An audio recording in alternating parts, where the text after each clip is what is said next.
Thank you. That was awesome. That felt like a whole choir. Filled the space energetically. We've been changed already and transformed. It's great. I've never heard about that loop before, so that was kind of cool. How many people have heard that type before? Oh, you guys are in the know. It's a Lawrence thing? No? Okay, all right. I'm just not cool yet. Okay. Well, no, I know that piece, yeah. Okay. It's Easter Sunday. And there's something about Easter. Every time I do a talk about Easter, I go through a couple of things. Joy.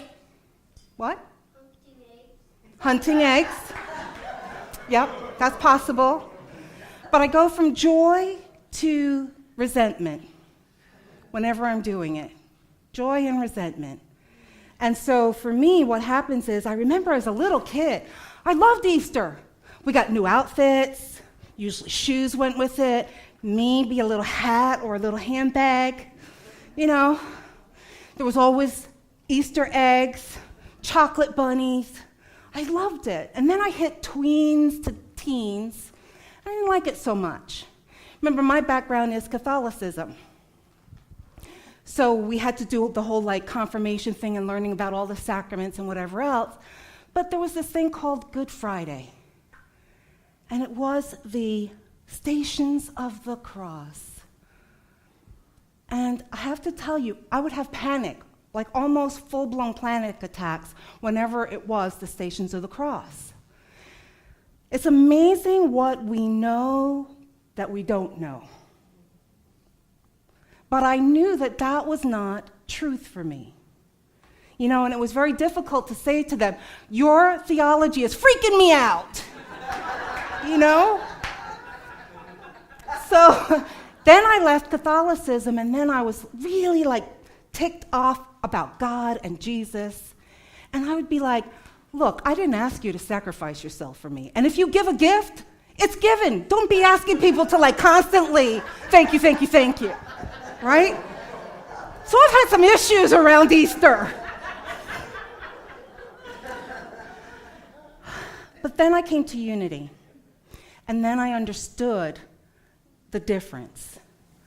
In unity, we look at Easter as this commitment to shifting and transforming our consciousness. It's a time that we renew our vows, so to speak, that on our spiritual journey, this is what we're here to do. So, Easter's a little better now. I'm liking Easter. What we're going to do today is we're going to look at the Wizard of Oz and Dorothy's journey home.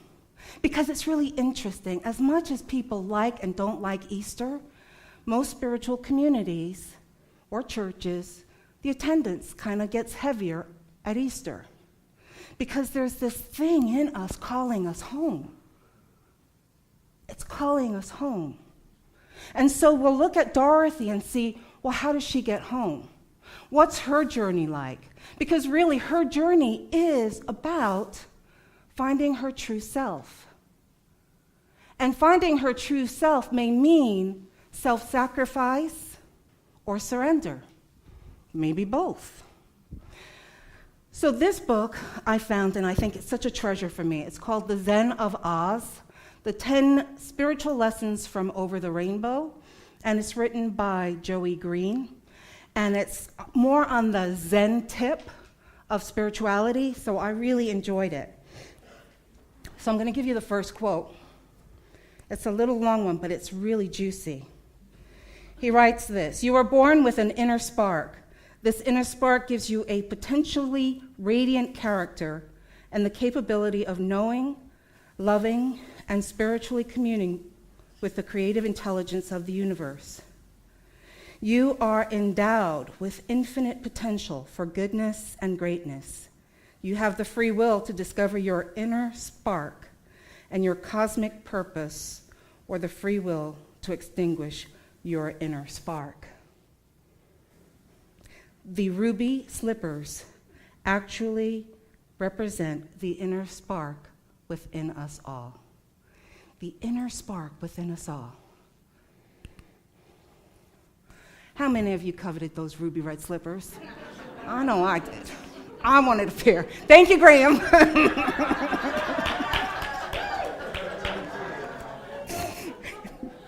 But remember in The Wizard of Oz, when she starts on her journey, what does Glinda tell her? She tells her, don't take off those ruby slippers, right? Keep your feet in those ruby slippers. So if we look at this being our spark, Glinda's saying what?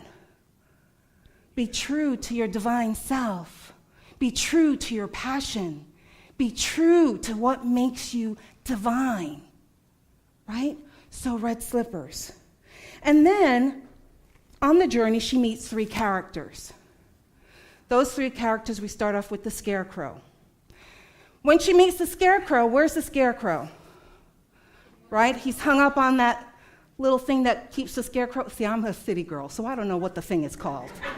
The thing that the Scarecrow hangs on. Thank you. Post? That's actually good. Thank you. So a post, right? And he's nailed there. And what I like about looking at it metaphysically is that the Scarecrow represents those who are seeking spiritually, but letting others hold them back. Those who are seeking spiritually, but are held back by others. Then who does she meet? The Tin Man. And the Tin Man, he represents soul searchers who are indecisive, who are paralyzed by indecision. Because as we know, the Tin Man's roaming free. There's nothing there that's holding him besides rust in itself, right? So he's been in one position, rusting, indecision. And lastly is the Cowardly Lion. And this represents those who are seeking but afraid to go on that journey alone. Cowardly Lion is free. He's untethered. There's no reason why he couldn't have followed that yellow brick road himself and get over to the wizard. So interesting depth there for what this is. My second quote, let me get that.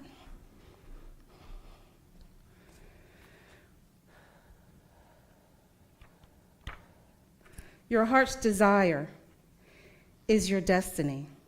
But to fulfill that destiny, you must first give up your attachment to the outcome. You don't give up your intention to realize your desire. You simply detach yourself from the result. In other words, you surrender to the creative intelligence of the cosmic nexus and allow it to unfold before you. End quote. Now, this is where it gets a little tricky, because some of us get confused between desire and intention, detachment, non-attachment. Often I see in unity people go, I'm detached to the outcome, but then they sit there and they do nothing. And that's not what this is about. So I thought we'd take a look at the differences between desire and intention.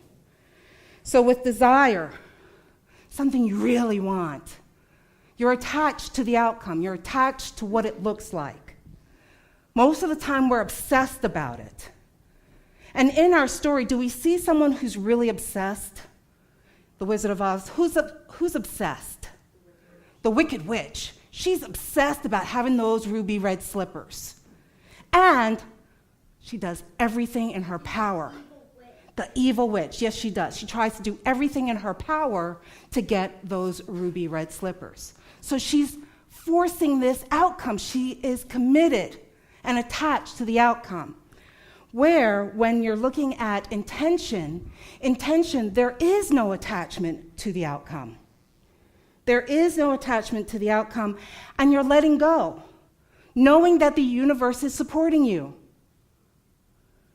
But does that mean that's it? No. It means that you're also participating and taking the steps that are yours to take while you're letting go. While you're letting go. Because when you let go, then you are open to infinite possibilities, more than your mind could create or come up with. And that's the difference, because then you're getting into the flow of the I am, getting into that vibration and that frequency. With me? Okay. Where's this scene from? Does anyone know?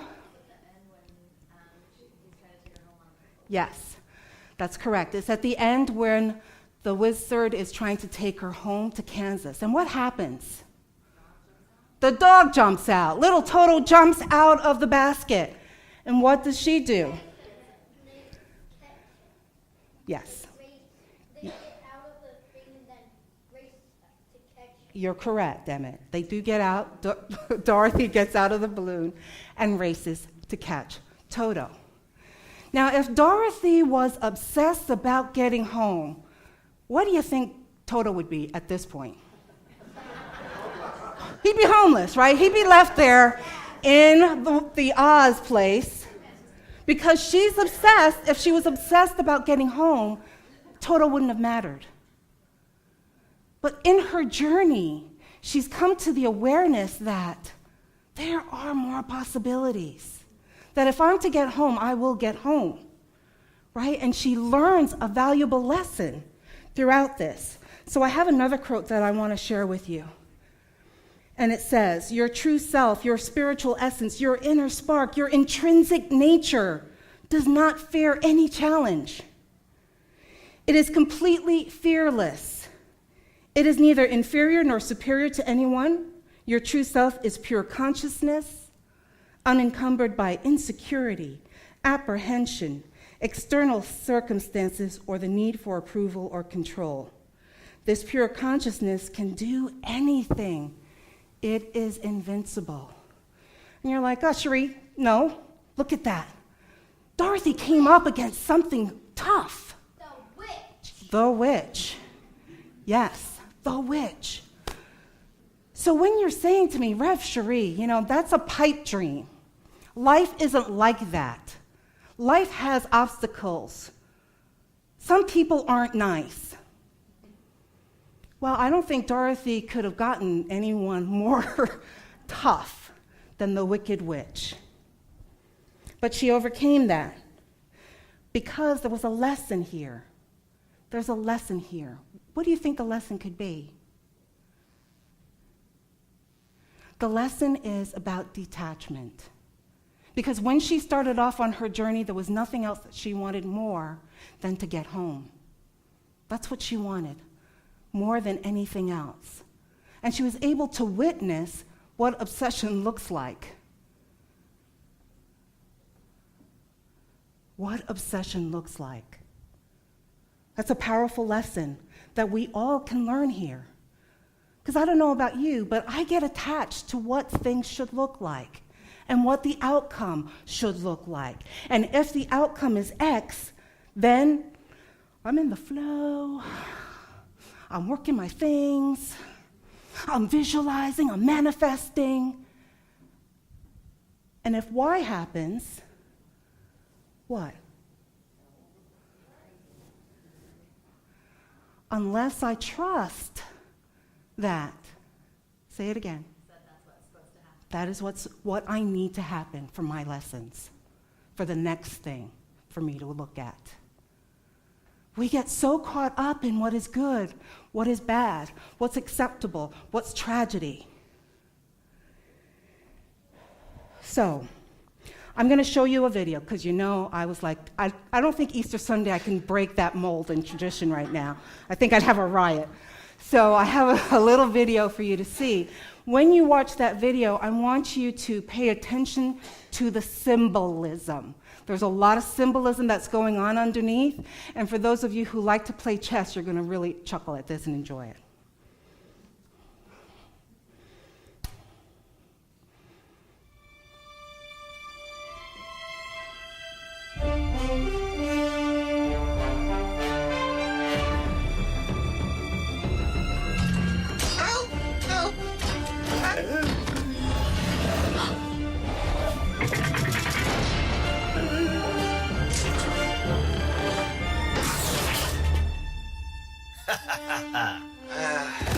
Thank you.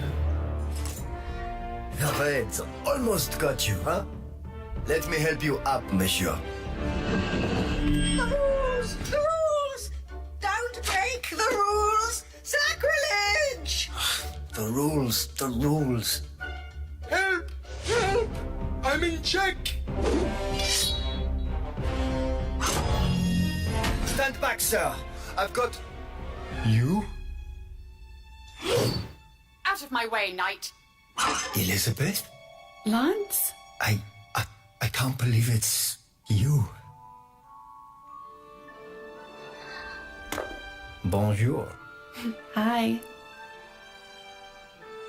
Oh, Lance, catch me. Elizabeth. Elizabeth? I now pronounce you king and queen. Liz! You don't have to do this. We don't have to do this. Let's stop playing games. No, stop horsing around. I'm red and you're white. It's the rules. But the rules didn't matter to us back then. Check. Liz, you can still... Don't talk to me like you know me. But Liz, I do know you. Check. You can move in any direction you want, Liz, but you can't move away from who you truly are. Not all of us can just jump over our problems, Lance. But don't you see we're being played? We keep thinking it's impossible to be together, but it's not. Lance, Look out!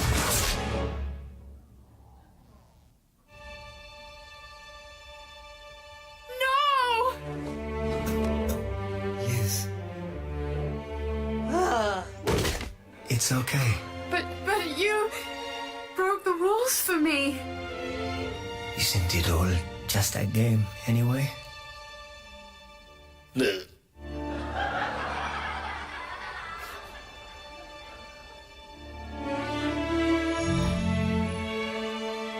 It's all just a game.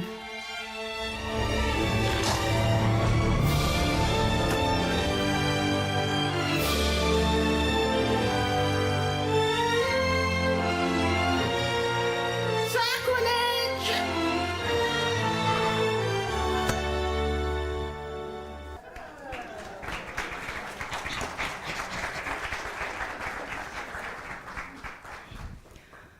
Ringling College of Art is like my favorite place to go to. They have some really great animations. I'm going to turn the lights back on.